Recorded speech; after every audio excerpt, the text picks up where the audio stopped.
Have you ever come across that one person who just lights up the room the moment they enter it? They just have this special sauce. This sauce that is so intangible, but you can just feel it. It's almost like you've known them for your entire lifetime, even though they're a complete stranger. If you have the skill set of being charismatic, you're pretty much unforgettable. Because charisma is what sets you apart from being perceived as a follower or a leader. It sounds simple, but it's true. Because charismatic people have way more abundant lives on all aspects. They have more romantic interests, they have more friendships, they connect with people easier, they inspire people way more deeper, and they make way more money in the process. And that is why I made this video, because for the majority of my life, I was the girl who had an insane amount of social anxiety, insecurity, introversion, awkwardness, you name it. I realized that the foundation of everything we want in our life, whether it's love, abundance, or success, lies in whether or not you're able to communicate effectively. By the end of this video, you'll understand what charisma is, the myths and misconceptions behind it, and 5 strategies backed by science that you can implement right away so that you can gain a competitive edge in life, love, and leadership. Are you ready? Let's get into it.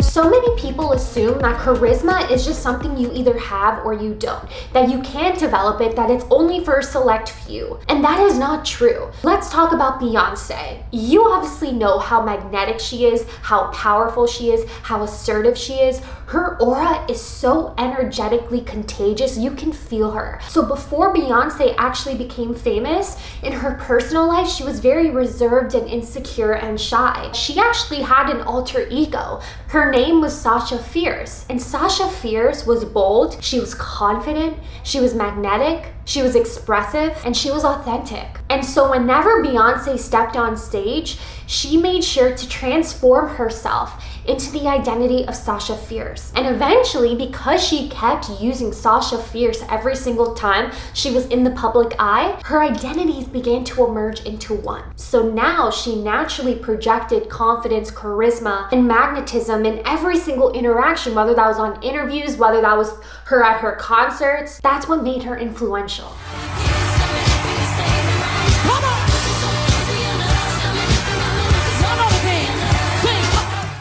If you look at other celebrities, they've also adopted alter egos. Kobe Bryant was Black Mamba. Eminem was Slim Shady. Norma Jean was Marilyn Monroe. That is why charisma is a learned attribute. Now here's the thing, charisma is something that fluctuates.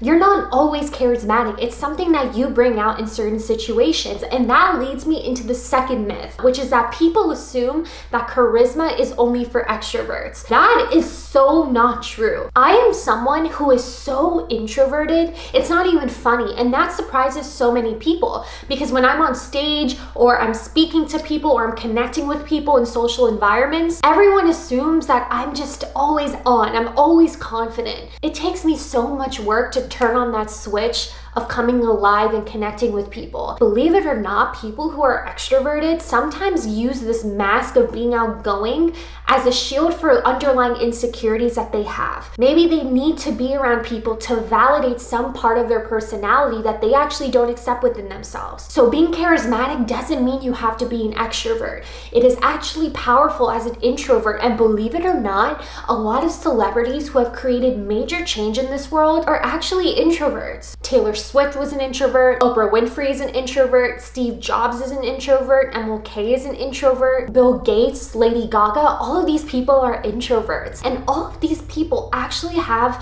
one thing in common. They are all so damn charismatic. Now, the third myth that so many people get wrong is that they believe charisma is tied to attractiveness. Take Maya Angelou, for example. Maya Angelou was such a profound figure in history. She was a poet, she was a civil rights advocate, but if you look at her, she didn't fit the standard of beauty back then. But what separated her from everyone around her was her impact and her influence, and it was directly tied to charisma. With gloom, just because I walk as if I have oil wells pumping in my living room.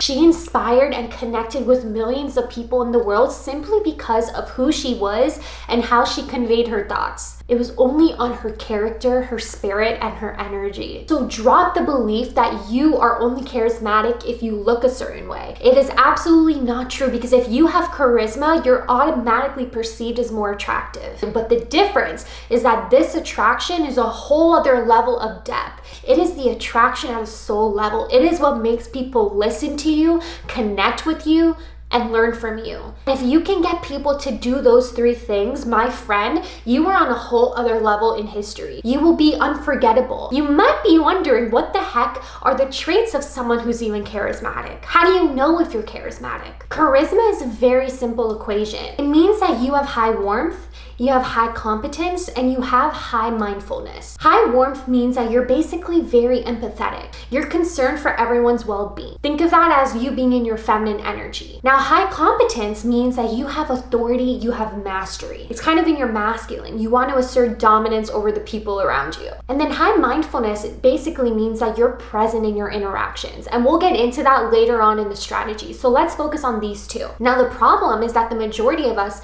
either fall way too much on the warmth side, so now people don't take us seriously, we can come off as people pleasers, or you could fall too much on the competence side. The perception that you give off to people is that you're very robotic. You're kind of a know-it-all. You can come off as aggressive, and people probably won't feel connected to you because you're very unrelatable. I remember last year I spoke at this industry event, and what I noticed when I was talking to people and listening to people on stage was that a lot of them are so smart that it's actually a disadvantage. They have something that's called the curse of knowledge. The curse of knowledge basically means that you are so freaking smart in your domain, in your industry, that when it's time for you to share or teach things to other people, you assume subconsciously that everyone is at your level. And that is why so many leaders are actually not charismatic, and that is why they have a hard time getting heard, acknowledged, and respected. You can respect someone all day, any day for what they do in life.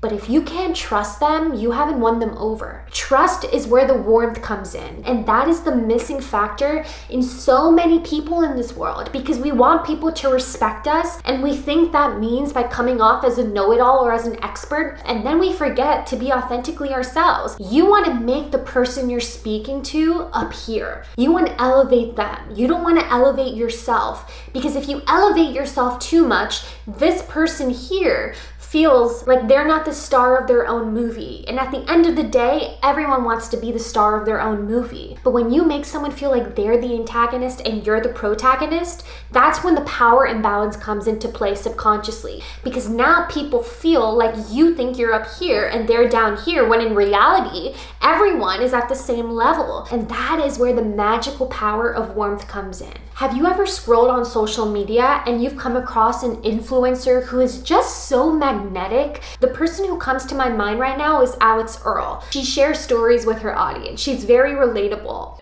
What do? We beeline it to the bar, because if there's any chance of me mingling with any of these people tonight, I need some liquid courage. She's just a friend through the screen, and that is why people feel so connected to her. Now, the thing about Alix Earle is that her brand is very much on the warmth aspect of things. But if you look at someone like Oprah Winfrey or Joe Rogan, what these people are doing is something completely different. They're utilizing both their competence and their warmth, and that is what makes them so powerful. I'm not saying that anything is wrong with just being warm, especially if you're building a brand. But if you're someone who wants to be a thought leader or influential, you want to make sure that you have both. And that is why Joe Rogan is one of the top podcasters in this entire freaking universe. But you are better off if you believe that this is all for a greater good. Love. Yeah, and that's probably what God really is. God is love. He is so damn smart, but he also knows how to convey and communicate his ideas in a way that not only gets you to listen, but gets you to like him, to trust him. You are so loyal to the people you follow because you can resonate with something about them. You see something in them that you have within yourself. The first step is very simple. It's to master your emotional intelligence. The reason this is so powerful is because you really can't fake charisma. Every single one of you that's watching this video right now has a sixth sense. You're super good at subconsciously perceiving other people's emotions and other people's intentions. So if your demeanor and your energy is contradicting the way you actually feel about yourself, people will feel that energy. And that is why identity work is so important, because if you can't master your identity, then people know when you're faking it. And that is probably worse than having no charisma at all. 2 months ago, when I gave my first ever TED Talk, I worried that I was not confident enough, like my energy wasn't special, that I wasn't going to be able to connect with people. And so what I did was that I utilized the power of visualization and meditation. And that completely changed my energy. For 2 weeks before I did that TED Talk, I would play my meditation as soon as I woke up because I was in the right brainwave state. I visualized me being on stage, captivating everyone's energy the moment I set foot on it. I visualized that I had that kind of power. My second strategy to be way more charismatic and unforgettable is to practice more mindfulness and more presence. If you're talking to someone, whether that's on a date or at a professional meeting, and you're implying that you care about what they have to say, but you're putting out this energy that you're distracted, that you're thinking about something else, and you're not really focused, they'll sense that you're being inauthentic, you're not being true, because now they feel subconsciously that they can't trust you and they'll pull away. My third tip to being extremely charismatic and unforgettable is to utilize your nonverbal cues. Having the proper body language, meaning you're standing up tall, your shoulders are back, you're making eye contact, you're using your hands more often. All of that signifies confidence as well. And it becomes almost like a feedback loop, because your mind is now validating you're charismatic, and now your body language is just reinforcing to your mind that you are charismatic. If you look at the second most viewed TED Talk of all time,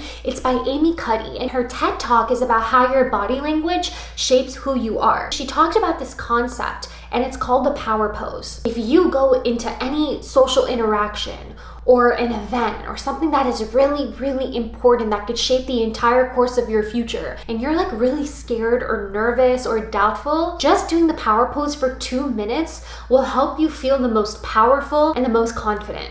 Where can you actually apply this, which we cared about, of course. What matters, where you want to use this is evaluative situations, like social threat situations. Where are you being evaluated? Either by your friends, like for teenagers, it's at the lunchroom table. It could be, for some people, it's speaking at a school board meeting. It might be giving a pitch, or giving a talk like this, or doing a job interview. Now, my fourth tip is all about communication, which is my favorite, and it's called the Pratfall Effect. The Pratfall Effect basically means that when you showcase a little bit of vulnerability or relatability, that it makes you instantly more likable. So if you're sharing ideas to someone on the camera, or you're at a networking event and you want to make new friends, sharing a little bit of self-deprecation, or admitting that you made an embarrassing mistake, or sharing a relatable story that kind of makes you feel a little bit of that ick, but you do it anyway, that makes you so much more charismatic. I used to be that girl who wanted to be so perfect, and I wanted everyone to see me that way, because I thought that if I shared something that I was working on or that I was embarrassed about, I thought that everyone would look at me weird. I thought people would judge me, and I noticed that this happened because of my childhood upbringing.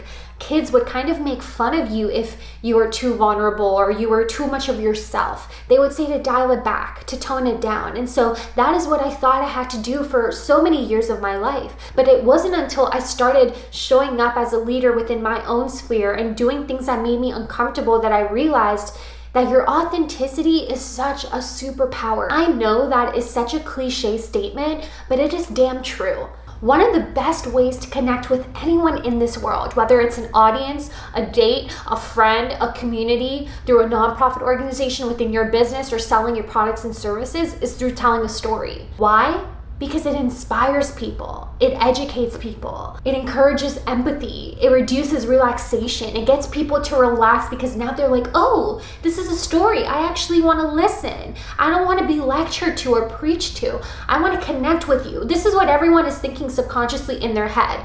That is what makes someone so charismatic, because they're able to take their ideas and their concepts and they're able to make someone give a shit about them. The way you get someone to give a shit about them is when you frame what your ideas are in a way that makes them care. That is through stories, because stories is how people connect with each other. If you look back to the hunter-gatherer days, everyone would sit around a campfire and share stories with each other, because that's actually what prevented people from getting killed. Stories that show that you learned a valuable lesson, or stories that have a little bit of self-deprecation in it, where you're kind of like throwing in a little bit of insults to yourself, or even humor, all have the same impact. And so when you're watching content on social media, or you're talking to someone, or you're listening to someone, pay attention to when they're using stories, when they're using humor, when they're kind of making jokes about themselves, because you'll notice that they're doing it unintentionally, but there's also intention with it. And so when you start integrating these things into your communication, you become so much more magnetic. The fifth strategy is for you to cater